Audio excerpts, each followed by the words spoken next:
Você já parou para pensar por que existem verdades na Bíblia que parecem escondidas, esperando que alguém as descubra? Imagine um salmo inteiro dedicado a contar a história de um povo, mas não para celebrá-la, e sim para revelar seus fracassos mais profundos. Por que um líder espiritual dedicaria 82 versículos para expor as feridas de sua própria nação? O que você está prestes a descobrir vai muito além de uma simples lição de história.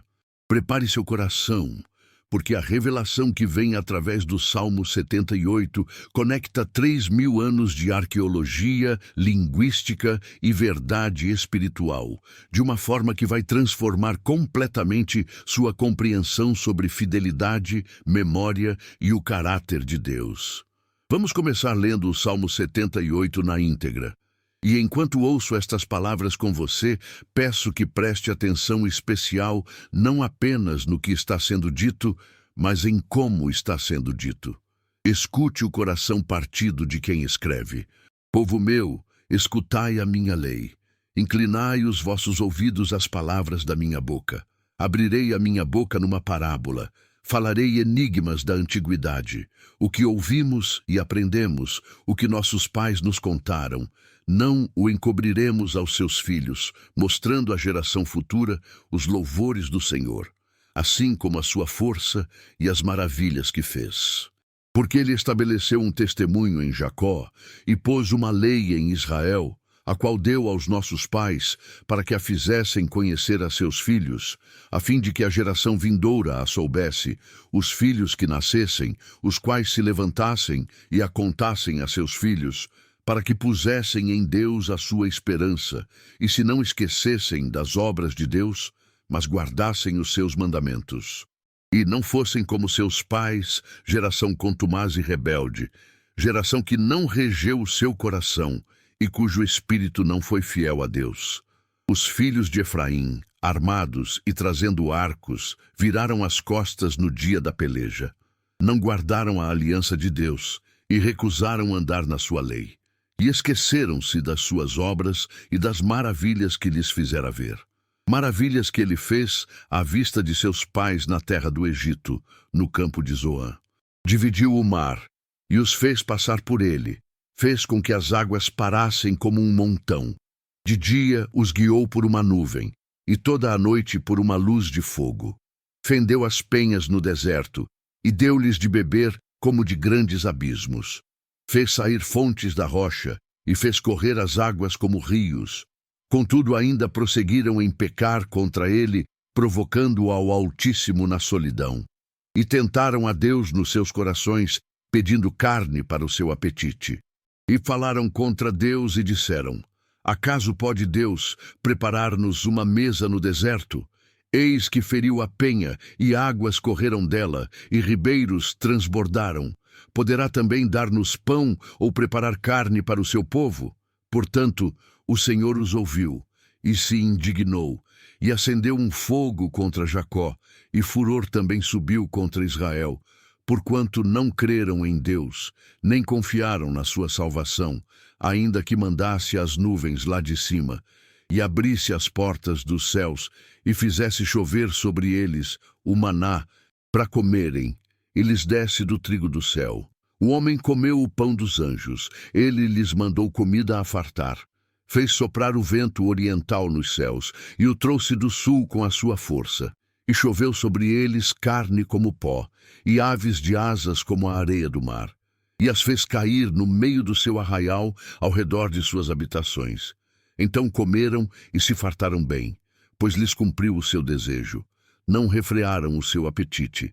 Ainda lhes estava a comida na boca, quando a ira de Deus desceu sobre eles, e matou os mais robustos deles, e feriu os escolhidos de Israel. Com tudo isto, ainda pecaram, e não deram crédito às suas maravilhas. Por isso consumiu os seus dias na vaidade, e os seus anos na angústia. Quando os matava, então o procuravam e voltavam, e de madrugada buscavam a Deus. E se lembravam de que Deus era a sua rocha, e o Deus Altíssimo, o seu Redentor. Todavia, lisonjeavam-no com a boca, e com a língua lhe mentiam. porque o seu coração não era reto para com ele, nem foram fiéis na sua aliança.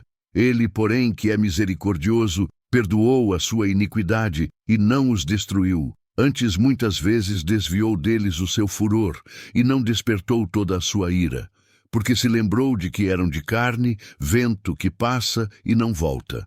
Quantas vezes o provocaram no deserto e o contristaram na solidão? Voltaram atrás e tentaram a Deus e limitaram o Santo de Israel. Não se lembraram da sua mão, nem do dia em que os livrou do adversário, como operou os seus sinais no Egito e as suas maravilhas no campo de Zoã, e converteu os seus rios em sangue e as suas correntes para que não pudessem beber. Enviou entre eles enxames de moscas que os consumiram e rãs que os destruíram. Deu também ao pulgão a sua novidade e o seu trabalho aos gafanhotos.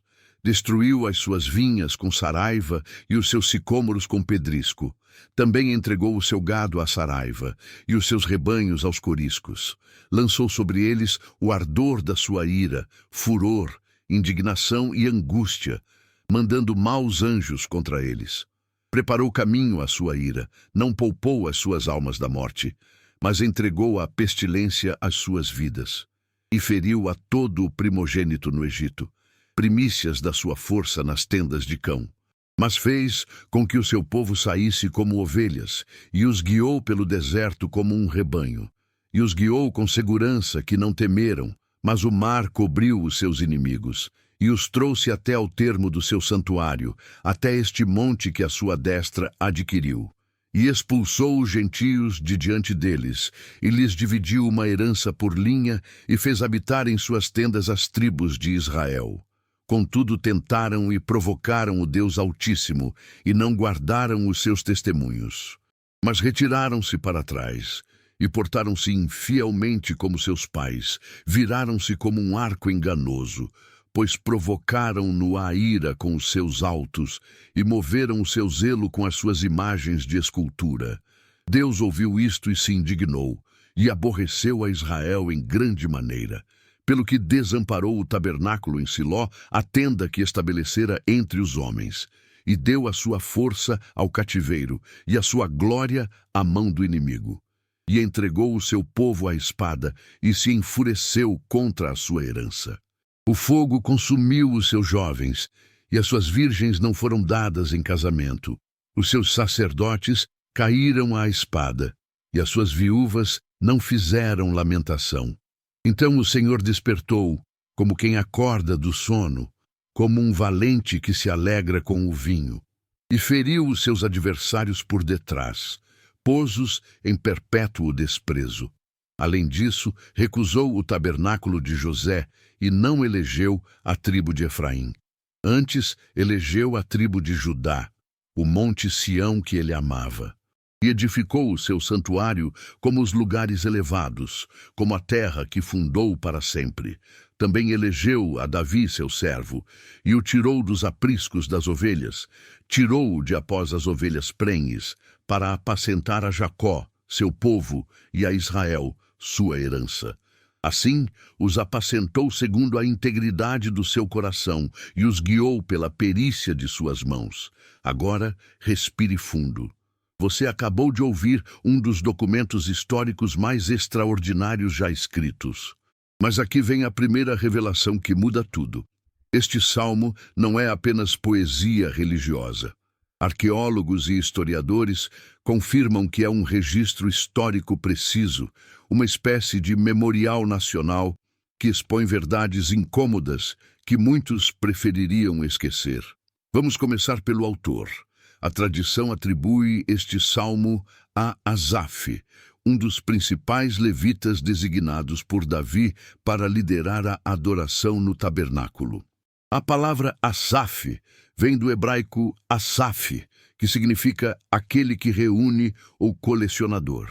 Especialistas em história judaica explicam que Asaf não era apenas um músico, era um poeta profético, um guardião da memória coletiva de Israel. Historiadores documentaram que os filhos de Asaf formaram uma guilda de músicos que serviu no templo por gerações, preservando não apenas melodias, mas a própria consciência histórica da nação. Para entendermos o contexto de quando este salmo foi escrito, precisamos viajar no tempo até aproximadamente 970 a.C., durante o reinado de Davi ou início do reinado de Salomão. Naquela época, Israel estava experimentando seu apogeu político e territorial. Jerusalém, que hoje conhecemos como a Cidade Sagrada, disputada por 3 religiões, era então a recém-estabelecida capital de um reino unificado.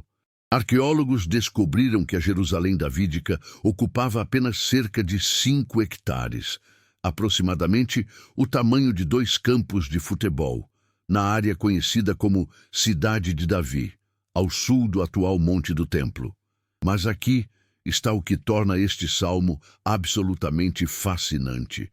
Asaf está escrevendo no auge da glória de Israel, mas escolhe fazer um inventário brutal dos fracassos do povo. Antropólogos culturais explicam que isto era extremamente incomum nas culturas antigas do Oriente Próximo. Egípcios, assírios, babilônios, todos construíam monumentos glorificando apenas suas vitórias. Israel, sob inspiração divina, fez diferente. Preservou seus fracassos. Vamos mergulhar nas palavras iniciais. Povo meu, escutai a minha lei. Inclinai os vossos ouvidos às palavras da minha boca. A palavra hebraica para lei aqui é Torá, que significa muito mais do que regras. Torá vem da raiz yara, que significa lançar, atirar, como uma flecha em direção a um alvo. Para aquela época, isso era revolucionário, porque Torá não era apenas instrução, era direcionamento de vida. Linguistas hebraicos explicam que Torá carrega o sentido de ensino que aponta para um destino, não apenas comandos a serem obedecidos. E então, Asaf diz algo profundo. Abrirei a minha boca numa parábola, falarei enigmas da antiguidade. A palavra para parábola é mashal, em hebraico, que significa comparação, provérbio, mas também carrega o sentido de governo ou domínio. No hebraico original, mashal vem de uma raiz que significa ser semelhante, mas também ter autoridade sobre. Especialistas em literatura sapiencial explicam que um mashal não era apenas uma história ilustrativa, era uma verdade poderosa, revestida em narrativa, capaz de governar o entendimento de quem a ouve. Mas observe a palavra enigmas. Em hebraico, tida, que significa algo escondido, um quebra-cabeça, um mistério que requer esforço para ser compreendido. Para aquela sociedade oral, onde pouquíssimas pessoas sabiam ler, os shidô, plural de shida, eram formas de preservar verdades profundas através de gerações. Historiadores da educação antiga explicam que enigmas forçavam as pessoas a pensarem profundamente, garantindo que o conhecimento não fosse apenas memorizado, mas internalizado. Agora, chegamos ao versículo que revela o propósito central. O que ouvimos e aprendemos, o que nossos pais nos contaram, não o encobriremos aos seus filhos. Aqui está uma revelação cultural essencial. Antropólogos sociais descobriram que nas culturas do Oriente Próximo Antigo, a transmissão oral de história não era casual. Era um ritual sagrado, normalmente realizado durante festivais anuais. Em Israel, durante a Páscoa, o filho mais novo perguntava ao pai: "Por que esta noite é diferente?" E o pai contava toda a história do Êxodo.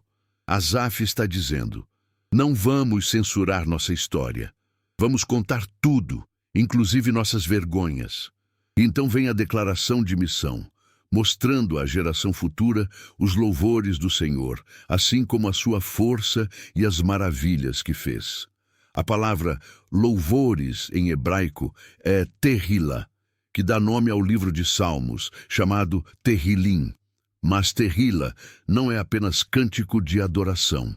Linguistas explicam que vem de halal, que significa brilhar, ser clamoroso. É um louvor que não pode ser contido, que explode em celebração pública. E observe, louvores junto com força e maravilhas. Deus não é apenas bonito, Ele age, Ele intervém, Ele transforma a história. Versículo 5 traz algo monumental, porque Ele estabeleceu um testemunho em Jacó e pôs uma lei em Israel. A palavra testemunho é edut em hebraico, que vem de ud, testemunhar, mas também significa fazer novamente, repetir. Especialistas em direito antigo explicam que um testemunho era mais do que palavras, era evidência física. As tábuas da lei guardadas na arca eram chamadas edut, o testemunho. Deus não deu apenas palavras, deu evidência tangível de sua aliança gravada em pedra. E aqui vem o propósito geracional profundo, a qual deu aos nossos pais para que a fizessem conhecer a seus filhos, a fim de que a geração vindoura a soubesse, os filhos que nascessem, os quais se levantassem e a contassem a seus filhos. Veja a cadeia. Avós para pais, pais para filhos, filhos para netos, netos para bisnetos. 4 gerações. Demógrafos explicam que numa época onde a expectativa de vida era de 40 a 50 anos, ter 4 gerações vivas simultaneamente era raro, mas possível. Asaf está dizendo que cada geração seja elo vivo de memória. E qual o objetivo final? Para que pusessem em Deus a sua esperança e se não esquecessem das obras de Deus, mas guardassem os seus mandamentos. A palavra esperança é kezel, em hebraico, que significa confiança, segurança, algo sólido sobre o qual se pode apoiar. Da época, kezel era usado para descrever a gordura abdominal, vista como reserva que sustenta em tempos difíceis. Sua esperança em Deus deveria ser assim, substancial, não etérea. E então vem a advertência que corta. E não fossem como seus pais, geração contumaz e rebelde, geração que não regeu o seu coração, e cujo espírito não foi fiel a Deus. 2 palavras devastadoras, contumaz e rebelde. Em hebraico, sorer e moré. Sorer significa teimoso, obstinado, como um animal que se recusa a seguir o caminho. Moré significa rebelde, mas vem da mesma raiz de yara, ensinar. É alguém que ensina errado, que perverte instrução. Para aquela cultura, onde ensinar era sagrado, ser um moré, um professor perverso, era a traição máxima. E observe, geração que não regeu o seu coração.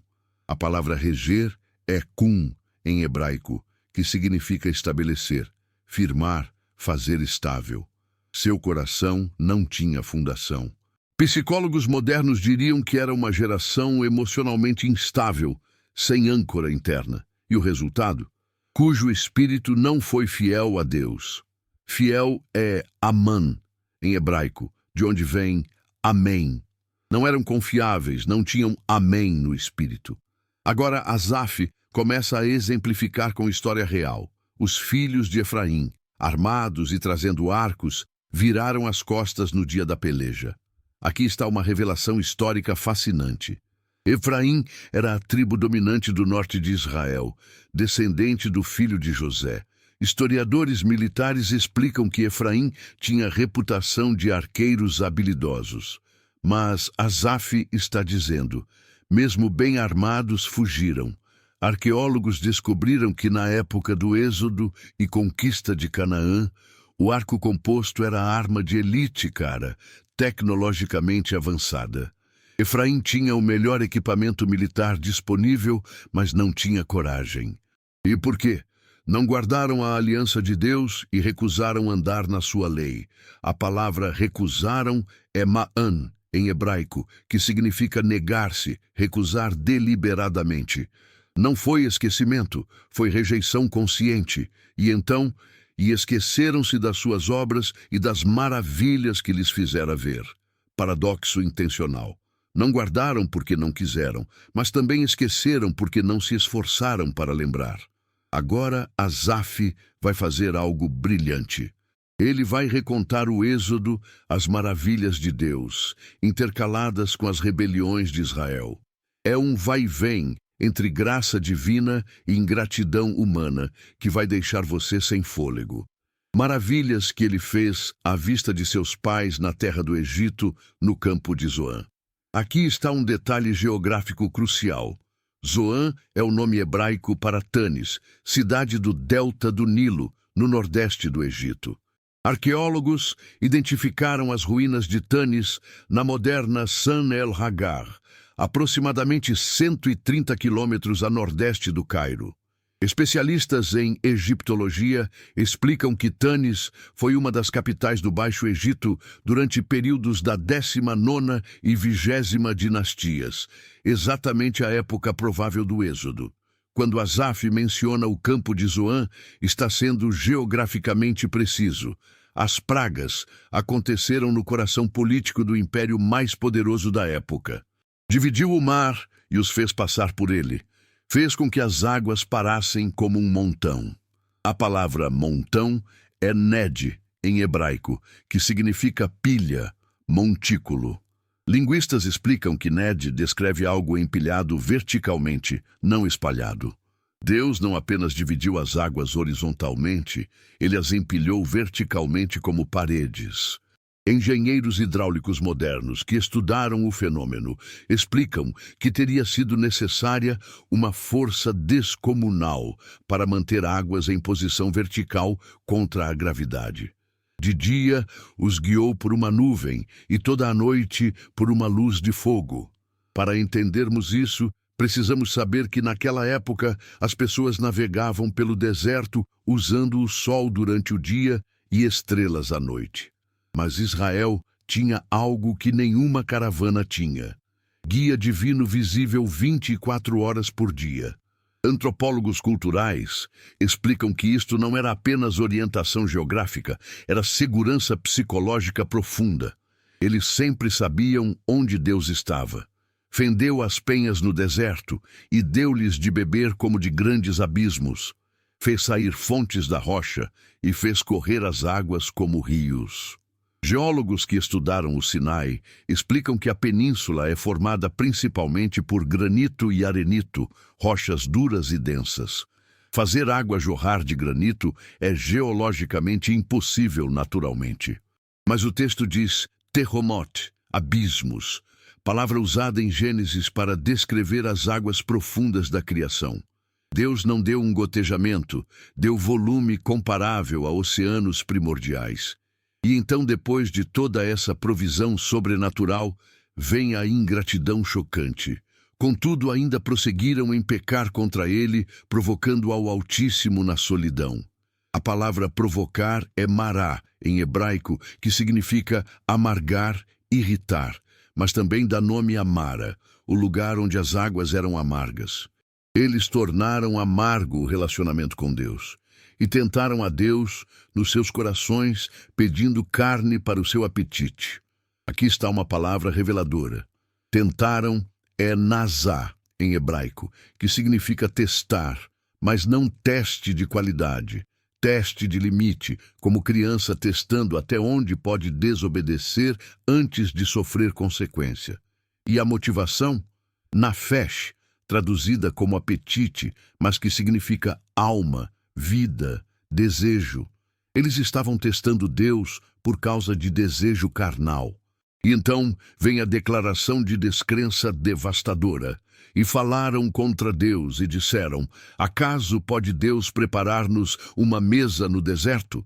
Mesa é shulchan, em hebraico, que na época significava não apenas móvel, mas banquete completo, refeição elaborada. Para aquela cultura do Oriente Próximo, onde hospitalidade era sagrada, shulchan representava honra máxima ao convidado. Eles estavam dizendo: Deus não pode nos honrar adequadamente. E ironizaram: eis que feriu a penha, e águas correram dela, e ribeiros transbordaram. Poderá também dar-nos pão, ou preparar carne para o seu povo. Veja a lógica perversa. Sim, ele fez o impossível com água, mas será que consegue fazer o mais simples com comida? Era sarcasmo blasfemo. Portanto, o Senhor os ouviu e se indignou, e acendeu um fogo contra Jacó, e furor também subiu contra Israel. 3 expressões de ira crescente. Indignou-se, acendeu fogo, furor subiu. E vem a explicação. Porquanto não creram em Deus, nem confiaram na sua salvação. Não crer é lo reeminu, não ter amém, não ter fé estável. E não confiar é lo bachu, não ter segurança. Batash vem de uma raiz que significa estar despreocupado, seguro.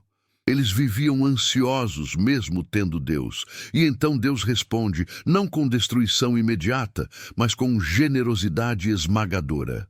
Ainda que mandasse as nuvens lá de cima e abrisse as portas dos céus, Daletei Shamayim, como se céu fosse armazém de Deus e ele abrisse as comportas.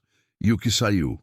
E fizesse chover sobre eles o maná para comerem e lhes desse do trigo do céu. Aqui está algo extraordinário.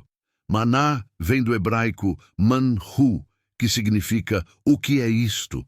A pergunta que Israel fez quando viu pela primeira vez. Era literalmente chamado de interrogação. E é descrito como trigo do céu, Dagan Shamayim.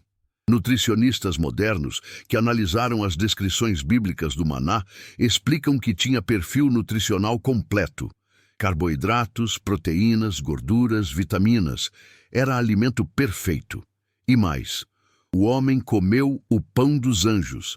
Ele lhes mandou comida a fartar. Pão dos anjos, lechem abirim, em hebraico. Abirim pode significar anjos, mas também significa poderosos, fortes. Era comida de seres espirituais superiores. Teólogos medievais chamavam de panis angelorum, pão angélico. Israel estava comendo dieta celestial, mas não foi suficiente. Eles queriam carne, e Deus deu. Fez soprar o vento oriental nos céus e o trouxe do sul com a sua força. Aqui está a precisão meteorológica impressionante. Vento oriental, Kadim, vem do deserto árabe. Vento sul, Teiman, vem da Península Arábica. Meteorologistas que estudaram padrões de vento no Sinai explicam que esses ventos se encontram criando correntes ascendentes poderosas. E o que aconteceu? E choveu sobre eles carne como pó, e aves de asas como a areia do mar. Ornitólogos identificaram essas aves como codornizes, selave, em hebraico, que migram sobre o Sinai em números massivos durante primavera e outono, voando do norte da Europa para a África. Às vezes exaustas, caem em terra aos milhares. Mas o texto diz que Deus as dirigiu e as fez cair no meio do seu arraial, ao redor de suas habitações.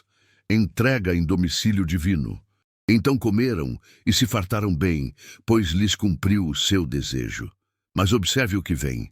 Não refrearam o seu apetite. Ainda lhes estava a comida na boca, quando a ira de Deus desceu sobre eles e matou os mais robustos deles e feriu os escolhidos de Israel. A palavra robustos é mishmanim, os gordos, os prósperos, e escolhidos é bashurim, jovens escolhidos, elite. Deus julgou primeiro os que tinham mais, os que menos precisavam e mais gananciavam. Então, Asaf resume o ciclo trágico. Com tudo isto ainda pecaram, e não deram crédito às suas maravilhas. Por isso consumiu os seus dias na vaidade e os seus anos na angústia. Vaidade é Abel. A mesma palavra que Eclesiastes usa significa sopro, vapor, algo sem substância. Angústia é berrala, terror súbito. Uma geração inteira viveu existência vaporosa e morreu em terror. Quando os matava, então o procuravam, e voltavam, e de madrugada buscavam a Deus. Aqui está a religiosidade de crise que Deus despreza.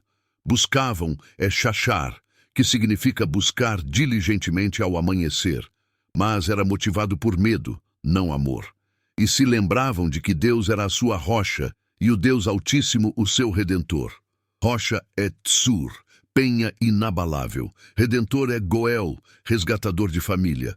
Eles lembravam teologia correta em momento de desespero. Mas vem a acusação devastadora. Todavia, lisonjeavam-no com a boca e com a língua lhe mentiam. Lisonjeavam é patar, enganar, seduzir com palavras suaves, e mentiam é casabe, inventar falsidades. A adoração deles era performance teatral, porque o seu coração não era reto para com ele, nem foram fiéis na sua aliança. Reto é nakon, de cum, estabelecido. Coração não tinha fundação sincera.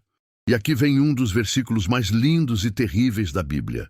Ele, porém, que é misericordioso, perdoou a sua iniquidade e não os destruiu, antes muitas vezes desviou deles o seu furor e não despertou toda a sua ira.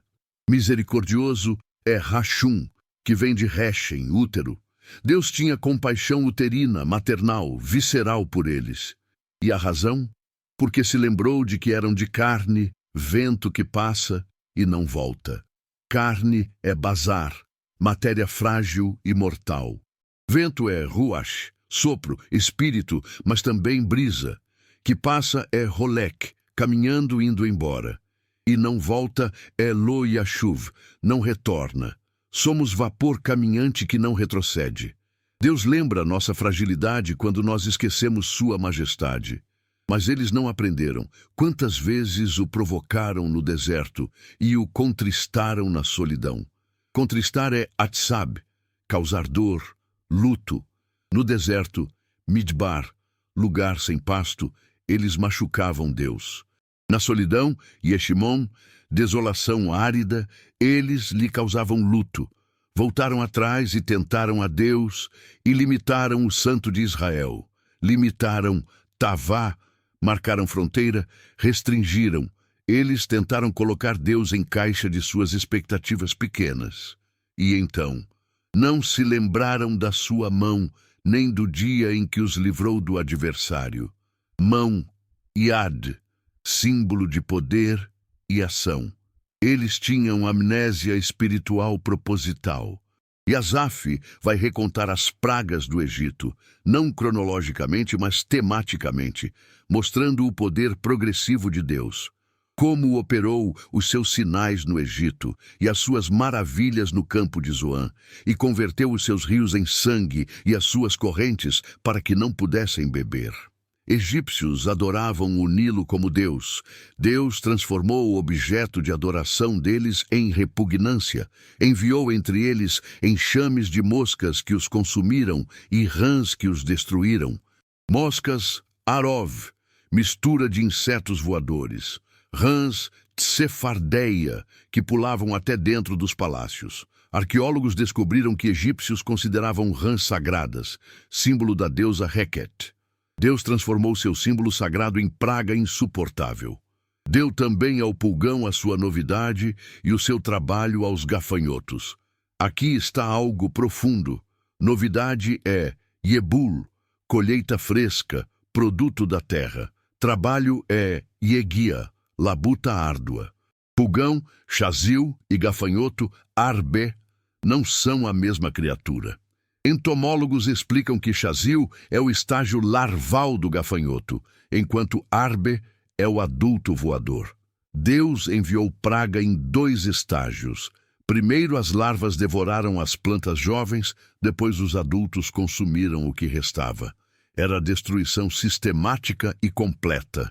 Destruiu as suas vinhas com saraiva e os seus sicômoros com pedrisco. Vinhas, Gefen, eram símbolo de prosperidade. Sicômoros, shikma, árvores de figo selvagem, eram abundantes no Egito e forneciam madeira e fruto aos pobres. Deus atingiu tanto a economia dos ricos quanto a subsistência dos pobres. E com que arma? Barad, saraiva e xanamal, geada destruidora. Climatologistas explicam que granizo no Egito é extremamente raro devido ao clima desértico. Quando Deus enviou saraiva, foi evento meteorológico sobrenatural. Também entregou o seu gado à saraiva e os seus rebanhos aos coriscos. Gado, behemá, animais domésticos grandes como bois. Rebanhos, micné, possessões vivas, incluindo ovelhas e cabras. Coriscos, rechafim, literalmente chamas ardentes, ou raios. Zootecnistas modernos explicam que animais em campo aberto durante tempestade de granizo com raios sofrem pânico e estampida, causando mortes massivas por trauma e pisoteamento. Então vem a descrição mais aterrorizante. Lançou sobre eles o ardor da sua ira, furor, indignação e angústia, mandando maus anjos contra eles. 4 níveis de ira divina: ardor, Sharon, calor incandescente; furor, Evra, transbordar de raiva; indignação, Zaam, denúncia irada; angústia, Tsara, aperto, aflição. E o instrumento? Malakei Raim, mensageiros malignos. Teólogos debatem se eram anjos caídos permitidos a agir ou anjos santos executando juízo. De qualquer forma, eram agentes espirituais de destruição. Preparou caminho à sua ira, não poupou as suas almas da morte, mas entregou a pestilência às suas vidas. Preparou caminho, palas, nivelou estrada. Deus não agiu impulsivamente. Ele preparou metodicamente o caminho do juízo. Não poupou, Lotchazak, não reteve, não teve piedade. Pestilência, Deber, praga mortal, provavelmente a 5ª praga que matou gado e a 6ª das úlceras. E o clímax devastador. E feriu a todo o primogênito no Egito, primícias da sua força nas tendas de cão. Primogênito, Becor, primeiro nascido, que recebia a herança dupla e perpetuava o nome da família. Primícias da força, Reshit Onim, primeiro fruto do vigor procriativo paterno. Tendas de cão, Ahaleicham, descendentes de Cam, filho de Noé. Historiadores bíblicos explicam que egípcios eram vistos como descendentes de Misraim, filho de Cam. Quando Asaf diz tendas de cão, está conectando o juízo do Egito com genealogia pós-diluviana, mostrando que Deus lembra linhagens através de gerações. Egiptólogos que estudaram a dinastia durante o Êxodo explicam que perder primogênitos não era apenas tragédia familiar, era colapso de sucessão dinástica. Faraó perdeu herdeiro, sacerdotes perderam sucessores, militares perderam futuros comandantes. Foi decapitação geracional de uma civilização inteira. Então vem a libertação. Mas fez com que o seu povo saísse como ovelhas e os guiou pelo deserto como um rebanho. Contraste lindo. Egito foi destruído, Israel foi pastoreado. A palavra guiou é nahag, conduzir gentilmente como pastor, não dirigir agressivamente como capataz. Deus não os expulsou, os conduziu, e os guiou com segurança, que não temeram. Mas o mar cobriu os seus inimigos. Segurança é betat, de onde tiramos batat, confiar. Eles não temeram Lopachadu, não tiveram pavor, porque Deus estava presente. E o destino de egípcios, mas o mar cobriu os seus inimigos. Cobriu Cassá, escondeu completamente, como manto sobre corpo. Oceanógrafos que estudaram possíveis locais da travessia explicam que águas do Mar Vermelho, em algumas áreas, alcançam profundidades de até 1.500 metros. Não houve sobreviventes. E os trouxe até ao termo do seu santuário, até este monte que a sua destra adquiriu. Aqui está a profecia cumprida. Monte Ar refere-se ao Monte Sião em Jerusalém, destra e Amim, mão direita, símbolo de poder e honra. Adquiriu, Caná, comprou, possuiu. Deus comprou Sião com sangue de egípcios. Geógrafos bíblicos explicam que da região de Cades Barneia, na fronteira sul de Canaã, até Jerusalém, são aproximadamente 150 quilômetros, jornada que levaria cerca de 7 dias a pé. Deus os trouxe do Mar Vermelho até seu monte escolhido, e expulsou os gentios de diante deles, e lhes dividiu uma herança por linha, e fez habitar em suas tendas as tribos de Israel. Expulsou Garash, expeliu com força, gentios, goim, nações, referindo-se aos cananeus, heteus, amorreus, perizeus, heveus e jebuseus. Dividiu por linha Shebel, corda de medir usada por agrimensores. Arqueólogos descobriram que cada tribo recebeu território específico, baseado em tamanho populacional, conforme registrado em Josué 13:21. Deus foi engenheiro divino de distribuição territorial. Mas então vem a virada trágica que quebra o coração. Contudo, tentaram e provocaram o Deus Altíssimo e não guardaram os seus testemunhos. Mesmo na terra prometida, mesmo após todas as maravilhas, eles continuaram testando Deus. Mas retiraram-se para trás e portaram-se infielmente como seus pais. Viraram-se como um arco enganoso. Aqui está uma metáfora militar devastadora. Arco enganoso, Keshet Remia, arco defeituoso que atira torto. Você mira no alvo, mas a flecha vai para o lado errado. Israel era a arma defeituosa nas mãos de Deus, pois provocaram-no a ira com os seus altos e moveram o seu zelo com as suas imagens de escultura. Altos, Bamot, lugares elevados onde cananeus adoravam deuses. Zelo, Quiná, ciúme ardente. Deus não era apenas irritado por idolatria, era enciumado como marido traído. Imagens de escultura, Pezilim, ídolos entalhados. Historiadores da religião antiga explicam que durante o período dos juízes e início da monarquia, Israel constantemente misturava a adoração a Yahvé com cultos cananeus, a Baal e a Aserá. Arqueólogos descobriram centenas de figurinhas de fertilidade em camadas de ocupação israelita, confirmando o sincretismo religioso generalizado. E a reação de Deus? Deus ouviu isto e se indignou, e aborreceu a Israel em grande maneira. Aborreceu, mas rejeitou com repugnância, repudiou.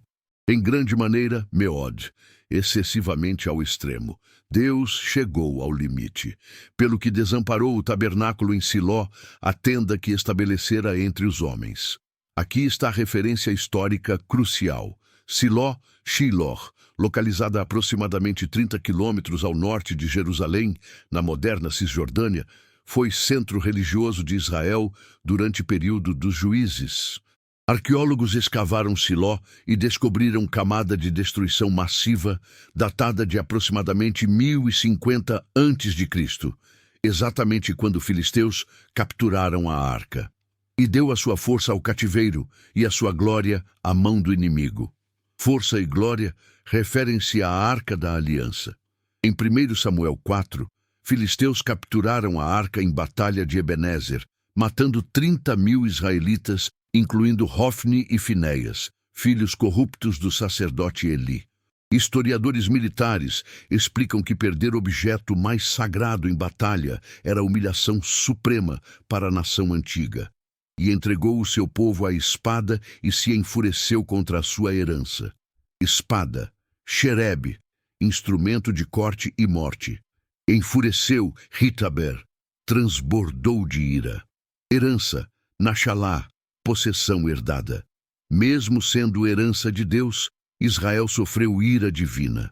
O fogo consumiu os seus jovens e as suas virgens não foram dadas em casamento. Jovens, Bachurim, guerreiros em idade de lutar, morreram em combate. Virgens, Betulot, moças casadoiras, não tiveram cerimônias nupciais porque não havia homens. Sociólogos explicam que para a sociedade patriarcal, onde casamento era segurança econômica feminina, ter geração de mulheres solteiras era catástrofe demográfica. Os seus sacerdotes caíram à espada, e as suas viúvas não fizeram lamentação. Aqui está detalhe chocante. Hofni e Finéias morreram em batalha, e suas viúvas não lamentaram publicamente. Por quê? Antropólogos culturais explicam que no Oriente Próximo Antigo, lamentação era ritual público elaborado com carpideiras profissionais. Não ter lamentação significava morte tão vergonhosa que família não ousava chorar publicamente, ou caos tão grande que rituais sociais colapsaram. Mas então o Senhor despertou, como quem acorda do sono, como um valente que se alegra com o vinho. Aqui está uma das metáforas mais ousadas da Bíblia. Deus parecia adormecido, mas despertou, como valente Gibor, guerreiro poderoso, herói, que se alegra, Mitronan, que grita de alegria, com vinho, Yain, que dá coragem e vigor. É como se Deus tivesse permitido derrota temporária para depois intervir com força total. Teólogos chamam isso de sono aparente de Deus, quando ele parece ausente, mas está arquitetando vitória. E feriu os seus adversários por detrás, pôs-os em perpétuo desprezo.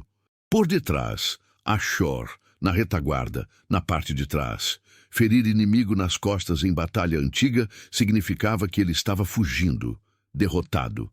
Desprezo perpétuo, Sherpat Olam, vergonha eterna. 1 Samuel 5-6 registra como Deus atormentou filisteus com tumores, pragas e destruição do ídolo Dagon, até devolverem Arca humilhados. E então vem escolha divina monumental. Além disso, recusou o tabernáculo de José e não elegeu a tribo de Efraim. Antes elegeu a tribo de Judá, o Monte Sião que ele amava. Aqui está a mudança geopolítica espiritual. José, através de Efraim, dominava norte de Israel.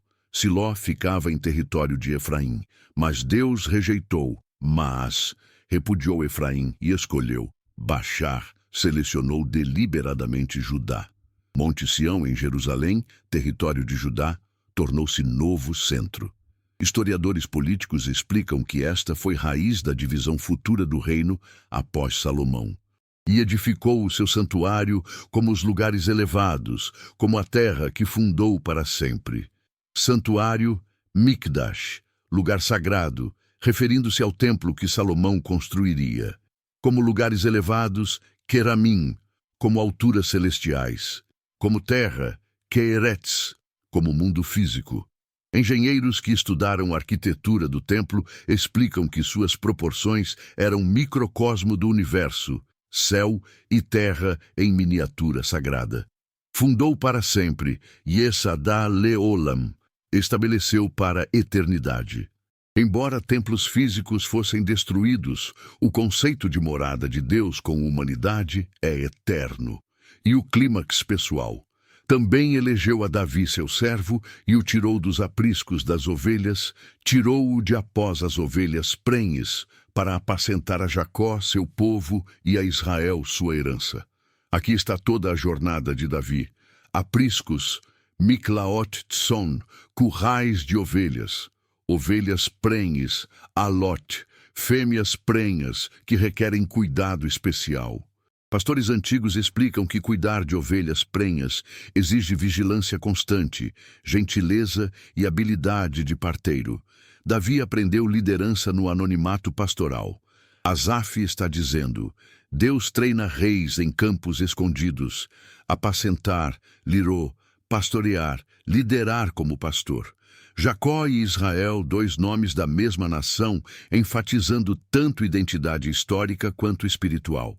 Assim os apacentou segundo a integridade do seu coração e os guiou pela perícia de suas mãos. Integridade, tom, completude, sinceridade perfeita. Perícia, tebunot, habilidade inteligente. Davi liderou com coração puro e mãos habilidosas. Liderança combina caráter e competência. Agora, respire fundo. Você acabou de atravessar 3.000 anos de história em 5 capítulos de rebelião e redenção. Mas aqui está a revelação que mais impressiona. Tanto a verdade espiritual quanto as descobertas modernas confirmam que este salmo não é apenas inspirado, é documentação histórica precisa. Cada lugar mencionado foi localizado. Cada praga descrita tem explicação científica possível que não diminui o milagre, mas confirma a narrativa. Cada costume citado foi validado por arqueologia.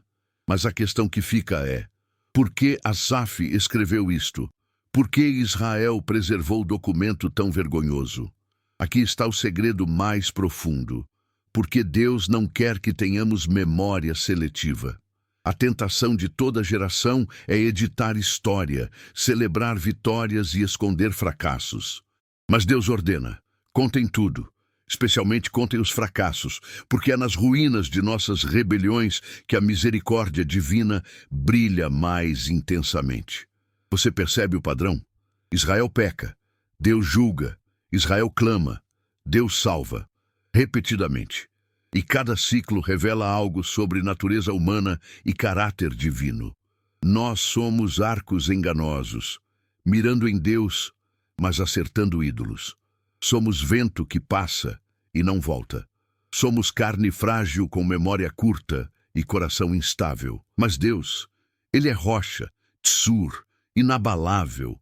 Ele é redentor, Goel, que nunca abandona a família. Ele tem compaixão uterina, Rachum, lembrando que somos pó. E aqui está a aplicação prática devastadora para a sua vida hoje. Você está repetindo o padrão de Israel? Deus já fez maravilhas em seu passado, abriu mares em sua história, derrubou gigantes em suas batalhas, providenciou maná em seus desertos. Mas você está reclamando porque não tem codornizes? Está testando Deus porque hoje não vê coluna de fogo? A palavra hebraica para lembrança, Zakor, aparece mais de 200 vezes na Bíblia. Zakor não é apenas recordar mentalmente, é reviver emocionalmente, é deixar passado informar presente e futuro. Israel esqueceu, Shakash, que é o oposto de Zakor. E esquecimento não é passivo, é ativo. É escolha deliberada de não investir energia em memória. Então aqui está sua chamada à ação. Faça inventário de maravilhas que Deus já fez em sua vida. Escreva, fale para seus filhos. Conte para a geração futura. Porque memória é arma contra a incredulidade. Toda vez que diabo sussurrar, Deus te abandonou, você pode responder, Ele já abriu o mar vermelho na minha vida, já derrubou Golias nos meus vales, já proveu maná nas minhas crises. E se você falhou como Israel falhou, se seu coração não foi reto, se seu espírito não foi fiel, lembre-se do versículo 38. Ele, porém, que é misericordioso, perdoou a sua iniquidade. A palavra perdoou, kaper, significa cobrir, expiar. Vem da mesma raiz de kaporet, propiciatório, tampa da arca onde sangue era aspergido no Yom Kippur. Deus cobre pecado com sangue. No Antigo Testamento, sangue de animais. No Novo, sangue de Jesus. Você quer saber qual a verdade esquecida que Israel tentou ocultar? Não é segredo teológico complicado. É isto. Mesmo o povo escolhido, que viu pragas, que atravessou o mar, que comeu pão angelical, que teve Deus visivelmente presente 24 horas por dia, ainda assim rebelou repetidamente. E se eles com tanta evidência falharam, quanto mais nós? A verdade esquecida é que salvação nunca foi sobre nossa fidelidade, sempre foi sobre misericórdia divina. E por que tentaram ocultar? Porque expõe vulnerabilidade nacional, porque admite que Deus rejeitou Efraim e escolheu Judá, criando tensão política que culminaria em divisão do reino. Porque revela que mesmo o santuário em Siló, centro religioso por séculos, foi abandonado por Deus devido à corrupção. É história inconveniente para quem quer construir identidade nacional em narrativa heróica. Mas Deus preservou porque verdade incômoda é mais valiosa que mito confortável. E aqui está o que isso significa para você hoje. Pare de editar sua história. Pare de fingir que sempre foi fiel.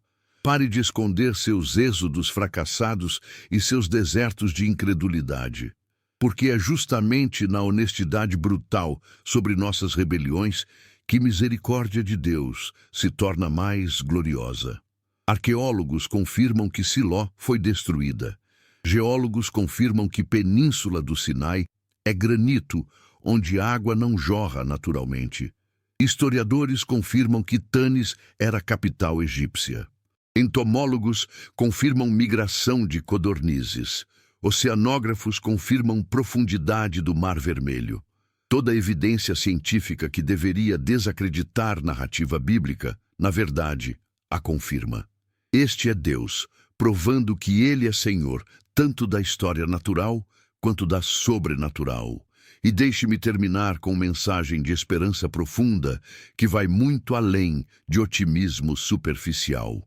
O Salmo 78 termina com Davi, pastor transformado em rei, apacentando Israel com integridade e perícia.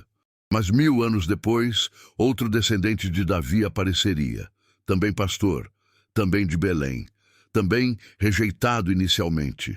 Mas este diria: eu sou o bom pastor dá sua vida pelas ovelhas. Jesus não é apenas melhor versão de Davi. Ele é cumprimento de tudo que Davi apontava. Quando Davi cuidava de ovelhas prenhes, Jesus estava cuidando de humanidade prenha de pecado, prestes a dar à luz morte eterna. Quando Davi matou leão e urso protegendo o rebanho, Jesus derrotou Satanás e morte protegendo a igreja. Quando Davi foi ungido rei, mas serviu no anonimato por anos, Jesus era rei desde a eternidade, mas serviu em humildade por 33 anos. E aqui está a diferença crucial. Quando Davi pecou com Batseba, todo Israel sofreu consequências. Quando Jesus viveu sem pecado, toda a humanidade pode receber benefícios. Davi era arco enganoso ocasionalmente. Jesus foi flecha certeira sempre. Davi precisava de misericórdia divina. Jesus é misericórdia encarnada. Então, enquanto você reflete neste salmo monumental, entenda: você está na continuação desta história. Você é geração vindoura para quem verdades foram preservadas. E você tem responsabilidade dupla: receber e transmitir. Receber com humildade, reconhecendo que você também é vento que passa. Transmitir com fidelidade, garantindo que geração futura não esqueça. E quando você falhar, porque vai falhar, lembre-se: Deus não despertou como valente embriagado apenas uma vez. Ele desperta toda vez que seus filhos clamam genuinamente. Ele ainda divide mares, ele ainda fende rochas, ele ainda pastoreia com integridade e perícia através de Jesus Cristo, pastor supremo de nossas almas. Que esta revelação que atravessa 3 milênios de história, confirmada por arqueologia, validada por ciência, preservada por fidelidade, transforme não apenas sua mente, mas seu coração. Que você seja elo forte na corrente de memória que conecta Êxodo à eternidade. Que seus filhos ouçam de você não história editada de sucessos religiosos, mas narrativa honesta de misericórdia triunfante sobre rebelião. E que a paz do Senhor Jesus Cristo, que ultrapassa todo entendimento científico e arqueológico, que transcende descobertas históricas e confirmações linguísticas, mas que se faz real e tangível através delas, guarde seu coração e sua mente. Que a sabedoria do Deus que elegeu Davi do aprisco e elegeu você da escuridão, que construiu o templo eterno, não em Jerusalém terrena, mas em cada coração rendido, ilumine seu caminho todos os dias da sua vida. Que você viva não como geração contumaz e rebelde, mas como geração que estabeleceu o coração em Deus, cujo Espírito é fiel através do Espírito Santo. Que a prosperidade que experimentar não seja medida em codornizes acumuladas, mas em intimidade crescente com aquele que é sua rocha, seu redentor, seu pastor. Em nome de Jesus Cristo, o leão de Judá que Deus elegeu, o cordeiro que foi morto, mas vive para sempre, o pastor que nunca dorme nem dormita, o rei cujo reino não tem fim. Amém e amém. Para a glória eterna de Deus Pai, que preservou esta palavra através de impérios, traduções, perseguições e secularismo, para que hoje você pudesse ouvir e crer. Toda a honra, toda a glória, todo o louvor sejam dados ao Senhor dos Exércitos, o Deus de Israel, o Pai de nosso Senhor Jesus Cristo, agora e para sempre.